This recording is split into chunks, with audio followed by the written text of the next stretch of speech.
All right, teammates, we are back once again. If this is your first time listening to the Move Swiftly podcast, welcome to the show. Welcome to the number one show on innovative teamwork. Great to have you. To my regular listeners, this is what we do here. You already know how we get down every single day. No ifs, ands, or buts about it. You have the opportunity, whether it's just myself talking or I bring somebody on. We are here to serve you. We are here to help you. We're here to give you just something that's going to make the moment a little bit better for you. We have today Mr. Robert Hunt, who calls himself the accountability guy. And, when I heard that word accountability, it was like music to my ears, man. So, with all that, before I make the intro too long, Robert, welcome to the show. How are you? Yeah, I'm fantastic. It's a little earlier for a podcast this morning, so I was tending to see if I got the bags out up from underneath my eyes.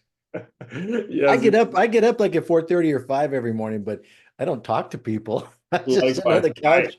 I've been up, yeah, I've been up since about four around that same time. I run every morning, so I don't start my days without a run and get my mind right because what we do, it's what we have to do if we're really gonna be in this thought leadership world and serve the people the way we say we want to serve the people. So, all that being said, you have a brand, a framework, a philosophy that's called Nobody Cares, and there's so many things about what you're about that I ask myself, I say to myself, nobody just wakes up one morning and says, okay, I want to be the accountability coach. Nobody wakes up and says, I want to write a book that says nobody cares, right? So can you just go in a little bit on your background, what you were about, like kind of the things that you've done in the past that has led you to the point where you have put it out there that, hey, you're going to be the guy that holds other folks accountable and things of that nature? Yeah, I certainly am not doing it because I am perfect in that I am completely accountable to everything all the time. But I've learned that accountability is freedom. And I watched it really was from the core of my 16-year-old son as he was turning that corner and starting to own his life at about 15 and a half. We made him a man, had a sword ceremony, took all these men in his life and we Hmm. said a blessing over him. And I said, so effectively tonight, man, you're a man. So own it. And going forward, you have to start earning money and take care of your own expenses. And you have the Really? freedom. You could do whatever you want from now on, but you have to own everything. And it was just this whole process of watching him be. We'd been talking about it for many years, but to watch him, to try and own that, his natural reaction was to blame and make excuse, and like many people do, certainly kids who blame their teachers, blame their coach, blame you make excuses for why they're not getting playtime or why they didn't do this or that. And so at the end of the day, I watched him go through this journey. And there were a lot of times where I'd say, James, wait, stop. Nobody cares if you have a bad teacher. Nobody cares if you have a bad coach. What they care is that you're not performing. You're not getting it done. And so when you get married, your family, your wife, your kids, they won't care that you have a jerk boss. They're just going to wish we had enough food to eat. And so I need you to start thinking about how do I own this process? So as I walked him through it, starting when he was about 16 years old, he got tired of me saying nobody cares. And I Mhm. realized that that's a really hurtful phrase, but it is something sometimes we need someone to just kind of smack us in the face and go, stop it. Because for our own benefit, we're very comfortable making these excuses and blaming things. And the world rallies around us and goes, yeah, you're right. You do have a jerk boss. Yeah, your ex-wife, she was horrible. Mhm. And it makes us feel comfortable with the way we're being a victim. Mhm. And nobody wants to be a victim. No one says, I think I'd be a victim, please. But at the end of the day, the way they live, it shows that they're doing it. They're just not aware of it most of the time. Mhm. And so I just felt like I needed to tell the story. And so my friend Salem Dine and I, we got together and we'd write out stories and structure and following the model of the accountability ladder that Mhm. we would use that as the core of it. But we changed it to the idea of climbing a mountain. And we put it all together and hired a publicist and went to market with it in 2022. And ever Mhm. since then, we've been trying to champion helping people understand accountability is not a bad word. It kind of feels punitive when you say, I'm gonna hold you accountable. Exactly right.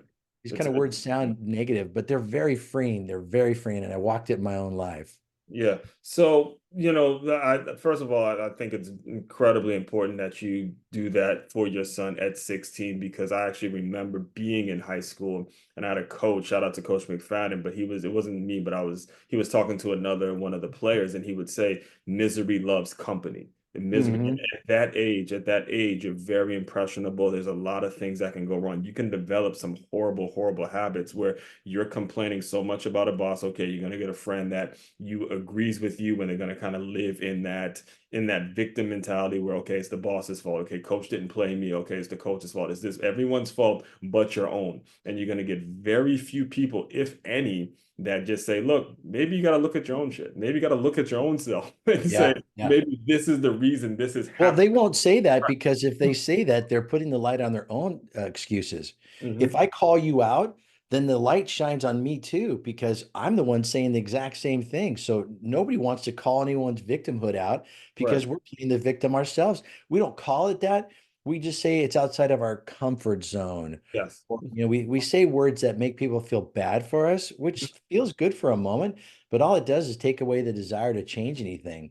I Right. don't need people telling me I'm okay and that you're right in your position. I need people to say, "What are you going to do about it, man?"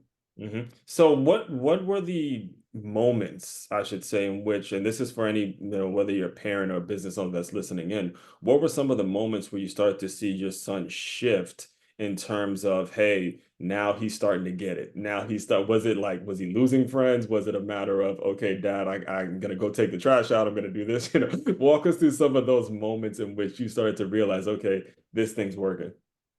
Yeah, it was very slow. It was really slow. I think we don't do our kids a service by letting them have the easy way. And in a mindset as an adult to say, "Well, I want to take care of my kid, make his life better than my life was, and do all these things," I think we don't give them much chance for success because of that. He had to move from being pretty much just have fun to now you have to generate income. And it Mhm. was real hard for him. There's a lot in that going to talk to people you don't know. And he started two companies. One, he would drive people to the airport in our neighborhood, kind of a kid Mhm. Uber, but it Mhm. was only for our neighbors. And so they all knew him and we trusted them. And then the other one was a handyman service. And he didn't know how to do anything about handyman service stuff. So I would do every job with him. And at the beginning, I did most of the work and he'd watch me, but I Mhm. wanted to teach him this. So Mhm. I think the thing that really turned was when someone outside of me started saying, "Hey, you said you're going to be here at 2 o'clock and you weren't here. What happened? Hey, Mhm. you said you were going to have this fixed in one day and you still have my door." Like he took someone's door off to repair it and it didn't come back for like a month. And they're Oh, like, "We really want our door back, man." right. And so I think as other people started to call him out, he started to realize it's not his dad just busting his chops. Yeah. It's really that the whole world will actually expect this of us. We live in a little cocoon and we blame all the people around us because they're irritating to us. But when you get out there, the whole world actually expects you to do something. They just don't have the audacity to tell you the truth. And Yeah. so they coddle you and they just kind of work around it.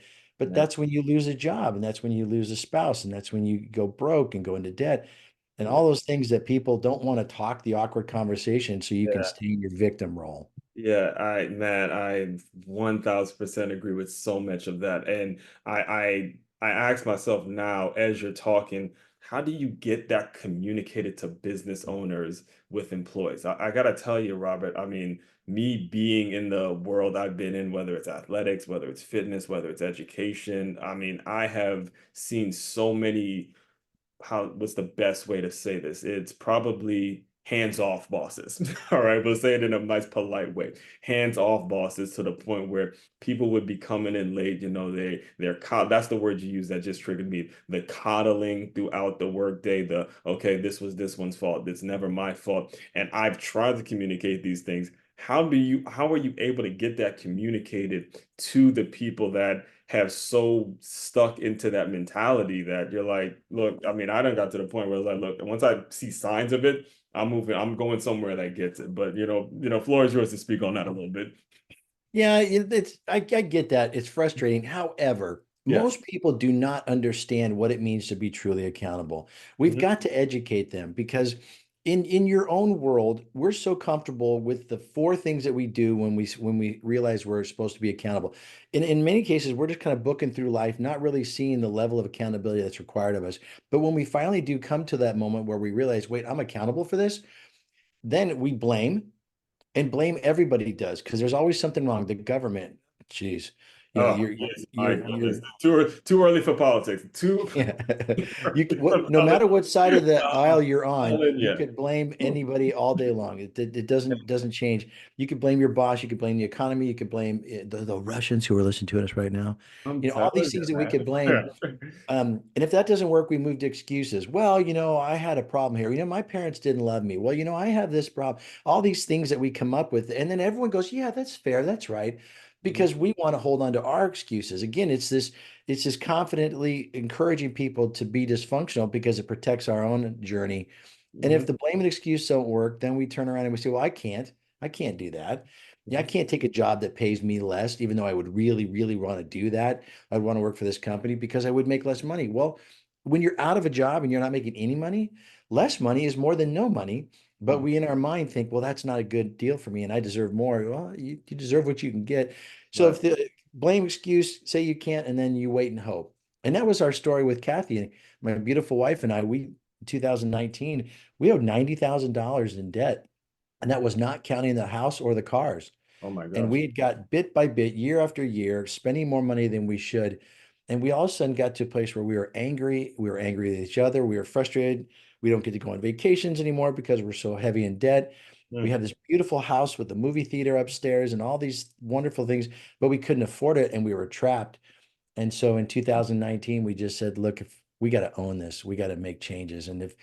And if God doesn't bless us, which is a great word that we throw around a lot of times, is God going to bless you? Well, He blessed me with a beautiful wife who loves me, and my kids don't have a disease, and I live in Texas, the greatest state in America. So I have all these things going on, and yet I would say, well, you didn't give me enough. And so we got to this place, we just realized we got to own this. And nobody cares if we're broke and miserable and fighting with each other unless we care enough to do something about it. So right. we had blame, we had excuse. And so we decided let's sell the house and start over. We Mhm, have equity in the home. Why not use that to restart our lives? And mhm, then we said, well, we can't sell our house. That would be awkward. Where are we going to go? How are we going to do this? And we argued with ourselves for a while, but at one point it got to a place where the pain of where we were was so miserable that we just decided we got to do this. And right. that's when we pulled the trigger. We hired a real estate agent. We sold the house and moved into a little rental where we live right now Mm, since March of 2020. Paid off all of our debt in April, and we've been debt free ever since. And the wow. freedom that came by owning our story and our junk led to this ripple effect of everything getting better, going to counseling, losing weight, working on issues that we'd ignored because we felt trapped and buried by one issue. And it was this amazing light turning on of freedom for everything else. I think that's so powerful what you just said because you mentioned having a house that's big enough to actually have a theater in it, right? Yet still having to owe money and you and your wife, who's also your partner, your pair, someone that you go to in regards to just everything, your counsel just saying, look, let's look each other in the eye, be honest with each other, and say, we don't need this big house. Let's sell it. Let's cut our losses and let's do what is right. Right.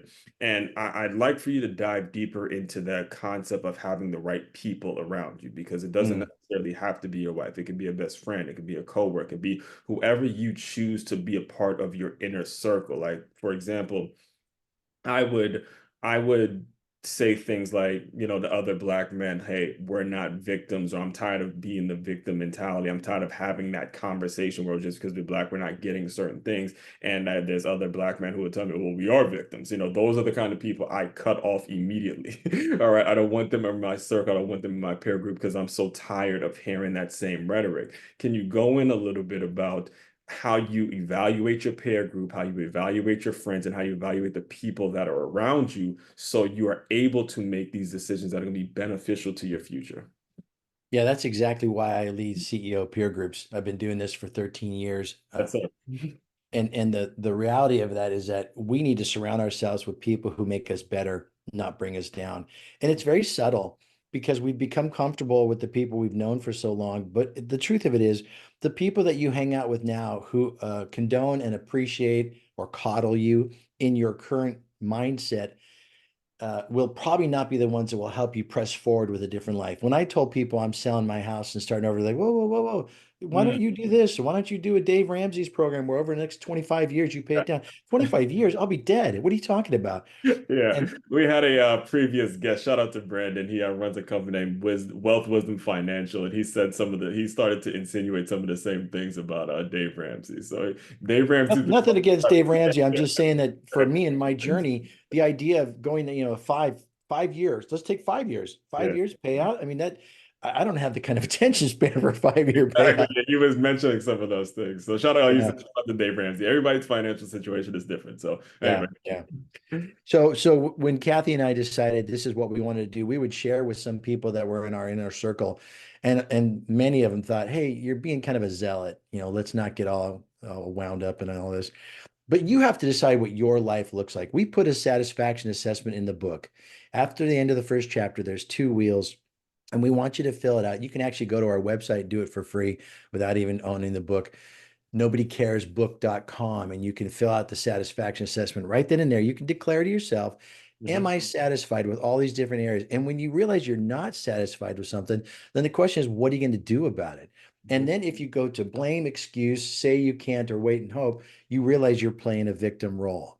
But mhm, if you really own it and you really say, look, nobody cares if my marriage is bad or if my health is bad or if I don't have any money, unless I care enough to do something about it, then you begin the opportunity to change from being a victim and pursue a victorious lifestyle.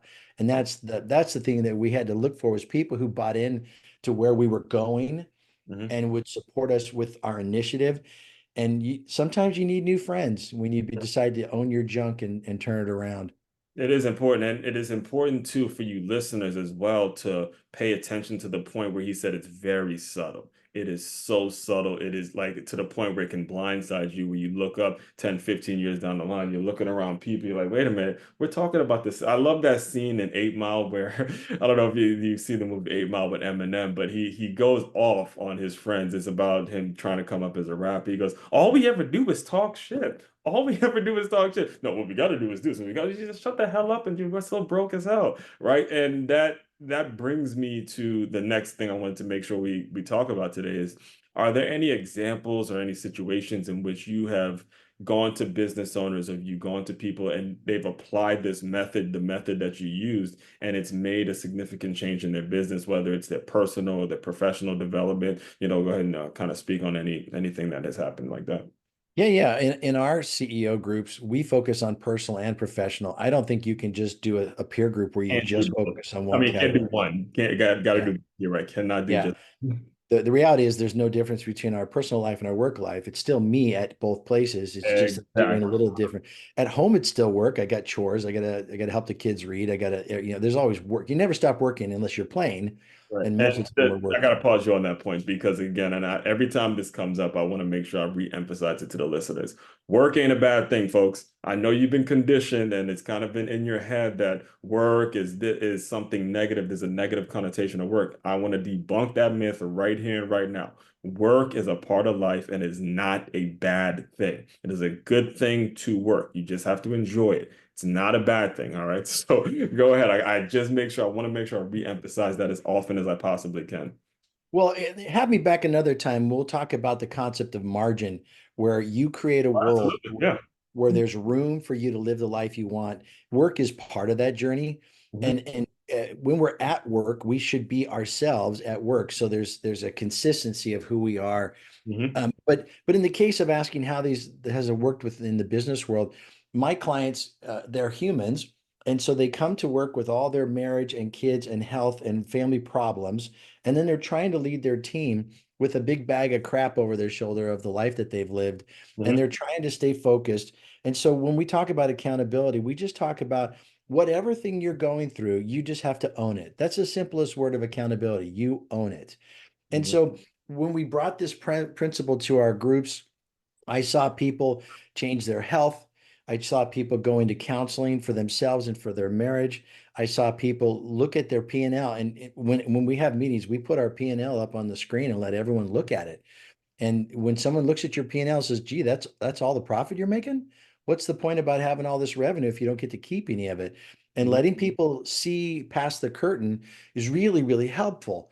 And so as these business owners have decided, I want to be real radically transparent so people can help me, it has helped them make really healthy decisions in their business, stop them from going down a road they shouldn't go to. That's the benefit of a peer group. You Mhm. are vulnerable. Your vulnerability creates the opportunity for accountability. And if you really, really want accountability, you got to surround yourself with other people who can call you out on your BS and go, man, that's not right. You got to do this differently. So if there's anyone listening in, who would be someone that's ideal for you to work with directly? Because as I can already tell as you're talking, you're not going to just work with anybody. You're not just going to bring anybody into your interview because it becomes something that can be a headache trying to reframe a person who is stuck in a way. Who is someone that you ideally would like to work with, and what do they have to bring to the table for the relationship to really work out? They have to want to be their best. Hmm. There's lots of business owners in the DFW area, thousands and thousands of them, but many people are okay with being okay, and that's fine. But for me in my world, I have a limited amount of time I'm willing to give to my day job Yes. to free me up to enjoy time with my beautiful wife and friendships and rest and growing. And so in those period of time I'm going to devote to it, I want people who really want to be their best. Look at all these goofy things I do. I'm so sorry. How did that happen? Yeah, that was I guess that's a Facebook. That's a Macintosh. I don't know. oh man. Anyway, sorry about that. I love you. I just That's want to tell you awesome. I love you, man. Yeah, I producer, didn't by have the any other way, way to yeah, tell you. let me explain. If you listen to his audio, so he just made a heart sign and a bunch of hearts just came up, and that kind of is. I'm old school, man. I'm not a technology guy, so I don't know Bro, how that happened. so for me, it's really about where I can make a change. I Yeah, think God's going to keep me around for another 20, 30 years. Who knows? I'm yeah. 61, but I don't plan to retire. So Mhm. if you want to be your best, if you want to own it, if you want to get things done, I love to talk to people like that. Not that they're the smartest, bestest, most successful, but they're the one who want it the most. Those people I can help. Right. All right. So, and also make sure before I let you go, I do want to be respectful of your time, but can you just speak on the book, the project of the book, and how that actually came about as well? Because again, the title, Nobody Cares, is one of those things that you have to be in a certain state for it to actually represent because you have to be in a place where complaining, and you have to kind of be awakening in some way, shape, form, or fashion. So whether it's the brand, whether it's the title, nobody cares. Go ahead. The floor is yours to kind of speak Well, on I it. think that was it. It was to awaken people. You walk by a book, there's 480 books a day that get Yes, released into the market. yes. And we thought if our book was on a bookshelf somewhere and someone walked by and saw nobody cares, what is that? And Mhm. so with the limited amount of space that we'd have in someone's attention span, we wanted to capture it quickly. And that was the key phrase. And in the whole process, complain, complain, don't do anything, make all the excuses. Wait, nobody cares. Now own it. Mhm. And so we just felt like since that's the turning point, the book was originally going to be called Peak Accountability, Your Journey from Victim to Victor. And it's so lame, Yeah. but Mhm. we Exactly. really felt that nobody cares was the right way to go. Uh-huh. And then we hired a publicist because we knew he's running two businesses and I have my own business. And we knew we weren't going to get this done. So we paid someone to ghostwrite and to do the work and to get the website going. And it Okay. was worth it because we want to change lives. And the book turned out to be very powerful because we hired professionals to do it. Yeah, actually, and this is actually another quick tip for you listeners, especially anybody that's thinking about putting a book out there or starting a business, but it has to be part of the conversation. I remember when I first worked at a gym, I was 18 years old or something like that. And the people we'd have conversations as I check people in, and they would ask me how I'm doing. I'd say, can't complain, can't complain. And they would always respond because nobody's gonna care as it is. They would always say that no one's gonna care, even if you did complain. So, it's definitely a part of the conversation. It's definitely something that all of us need to hear when we start slipping down that road because it is a very easy road to slip down. So, all that being said, Robert, can you just talk about what's next, what you plan to build on? You sort of mentioned it a little bit when you mentioned your age, you're young, 61, but talk a little bit about what you see as the future going into your company and how people can get in touch with you. I plan to be on the road I'm at doing the work I do with my clients. I love what I do, but Mhm. I'm excited about workshops. I want to take the Nobody Cares workshop around the world. We've Mhm. done two workshops this year. Our first two workshops, the first one was sold out, and the second one we did really good with attendance, and people really owned it and applied it. we're never going to make enough money to retire off this book. Heck, we got to sell 50,000 copies to break even. But what Mhm, we'd like to do is to change lives. So mhm, if you have a team or a company or an organization anywhere in the world and you want to have them understand the principles of real accountability and how it can change your life and your business, we want to come take you through a workshop. And so that I think is my future, because it's one thing to read a book and go, oh, that was really cool. It's mhm, another thing to read a book and change your life. And mhm. these books I have on my shelf up here, they changed my life, and that's why they're there. And I want people to have Nobody Cares as part of their conversation, as part of their life, helping them own it and have a life that's fulfilling and satisfied. And so I think my future is workshops. That's where I'm excited. All right. And what's the best way for people to get in touch with you? You can go to nobodycaresbook.com and you can contact me, and my information's all over there. For this particular podcast, I put together a website called nobodycarespod.com, nobodycarespod.com. And if you'll go on there and put in your contact information, use the password as one, then I will mail you a copy of my book for the first two people. Oh man, we getting free gifts. Listeners, this is like you are probably about, I think like the third or fourth, I'm not, might be the fifth person that has given my listeners a free gift, a free book. So again, you guys tune in. There was a discount codes. Guys tune in, you get freebies, you get opportunities, man. So Robert, I appreciate that. I will definitely take you up on that offer because I myself want to make sure I consume that book as well. So thank you, thank you, thank you for that. It's my pleasure. Thanks for having me on the show. I'd love to come back and talk about other topics that my CEOs and business owners have found valuable. And you're a great host, so thanks for having me on the show. I appreciate that. Yeah, I'll definitely I'll also take you up on because I do see myself as, making sure I'm hosting panels and creating opportunities for business owners to just get in front of more people like you and get the ones, kind of pick the ones out that really do want to be successful and are willing to maybe downsize, sell the Ferrari that they had and do the things that they need to do in their personal life to make it so they sacrifice for their business and their business and their personal lives and things like that. So all that being said, Robert, the final thing I do with all the shows is I want you to use your imagination a little bit and pretend it's just you and, let's say, 15-year-old son. He's getting ready to be 16, and you were in that place where it's time to man him up and say, "Hey, all right, this is the real world now." Just pretend that version of you has come back into the Zoom room. Give him some words of encouragement, and we'll officially close. Hmm. Know who you are, know who created you, know why you exist, and go pursue that with everything you got. Amen to that. Amen to that. I would drop the mic on that. Officially dropping the mic. All right. All that being said, fellow teammates, continue to move swiftly. We will talk more soon.